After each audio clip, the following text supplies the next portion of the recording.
بسم اللہ الرحمن الرحیم۔ پانچویں بات پراپرٹی کے متعلق ذرا سمجھ لیں کہ کس پراپرٹی پر زکوٰۃ دینی ہے، کس پراپرٹی پر زکوٰۃ نہیں دینی، کس پر زکوٰۃ فرض ہے، کس پر زکوٰۃ فرض نہیں۔ اگر کسی شخص نے زمین خریدی زراعت کے لیے اس پر زکوٰۃ نہیں ہے۔ کسی شخص نے زمین خریدی اپنا مکان بنانے کے لیے، اس پر بھی زکوٰۃ نہیں۔ کسی شخص نے مکان خریدا رہنے کے لیے، اس پر بھی زکوٰۃ نہیں۔ کسی شخص نے مکان خریدا کہ اس مکان کو میں آگے کرائے پر دوں گا، اس پر بھی زکوٰۃ نہیں۔ کسی شخص نے دکان خریدی کہ میں اس دکان میں سامان رکھ کے خود تجارت کروں گا، اس پر بھی زکوٰۃ نہیں۔ کسی شخص نے دکان خریدی اس نیت سے کہ میں اس دکان کو کرائے پر دوں گا، اس پر بھی زکوٰۃ نہیں۔ زکوٰۃ اس وقت آئے گی جب آدمی زمین خریدے بیچنے کی نیت سے اور پھر وہ نیت برقرار بھی رہے، مکان خریدے بیچنے کی نیت سے اور وہ نیت برقرار بھی رہے، دکان خریدی ہو بیچنے کی نیت سے پھر وہ نیت برقرار بھی رہے۔ کیا مطلب؟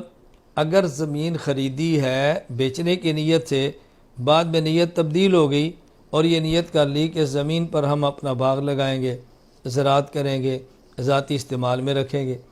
مکان خریدا تھا، فروخت کرنے کی نیت بدل گئی، میں اس میں اپنے بیٹے کو رکھوں گا، اپنی بیٹی کو دوں گا، یا میں اس کو اپنے استعمال میں رکھوں گا، اب بھی زکوٰۃ نہیں ہوگی۔ اگر دکان خریدی ہے بیچنے کے لیے، نیت تبدیل ہو گئی کہ میں اس کو فروخت نہیں کروں گا، اس کو کرائے پر دوں گا، میں فروخت نہیں کروں گا بلکہ اس دکان پہ سامان رکھ کے خود تجارت کروں گا، اب بھی اس کے اوپر کوئی زکوٰۃ نہیں۔ ہاں، یہ بات اچھی طرح سمجھ لیں، اگر کسی شخص نے زمین خریدی، وہ زمین کرائے پہ دی، ایک شخص زمین لیتا ہے، کسی کو کرائے پہ دیتا ہے، وہ بندہ اس زمین میں کارخانہ لگا دیتا ہے اور زمین کا اس کو کرایہ دیتا ہے۔ اسی طرح کسی شخص نے دکان خریدی اور دکان کرائے پہ دی، یا دکان بنائی اور کرائے پہ دے دی، مکان بنایا اور کرائے پر دے دیا، زمین کرائے پہ دی، مکان کرائے پہ دیا، دکان کرائے پہ دی، کسی کے پاس اپنی ذاتی بس ہے، کسی کو کرائے پہ دی، اپنی ذاتی کار ہے وہ کرائے پہ دی، یہ مال تجارت نہیں، اس پر زکوٰۃ نہیں۔ ہاں، اس کا جو ماہانہ کرایہ وصول ہوگا یا جو سالانہ کرایہ وصول ہوگا یا جو بھی ترتیب ہو کرائے کی، تو وہ کرایہ اس کے پاس پیسہ ہوگا، اس پیسے کو وہ جو تاریخ اس نے اپنی متعین کی ہے زکوٰۃ ادا کرنے کے لیے، اس وقت اگر یہ موجود ہوگا تو دوسرے سرمایہ کے ساتھ جمع کر دیا جائے گا اور مجموعہ جو سرمایہ کا ہوگا اس پر زکوٰۃ آ جائے گی۔ اور اگر پہلے خرچ ہو گیا اور سال کے آخر تک نہ بچا تو اس پر زکوٰۃ نہیں ہے۔ تو خلاصہ کیا ہے؟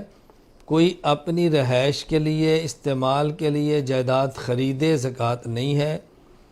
اگر جائیداد خریدے اور کرائے پر دے تو اس جائیداد پر زکوٰۃ نہیں ہے۔ وہ کرایہ ایسے ہے جیسے اور پیسے آپ کے پاس ہے، یہ بھی آپ کے پاس پیسہ ہے، اس پیسے کو حساب کریں اور باقی نصاب کے ساتھ جمع کر لیں۔ تو اس بات کو ذہن نشین فرما لیں، آپ کو خود ہی اندازہ ہو جائے گا کس پراپرٹی پر زکوٰۃ فرض اور کس پراپرٹی پر زکوٰۃ فرض نہیں۔ تو اس مسئلے کو اچھی طرح ذہن نشین فرما لیں۔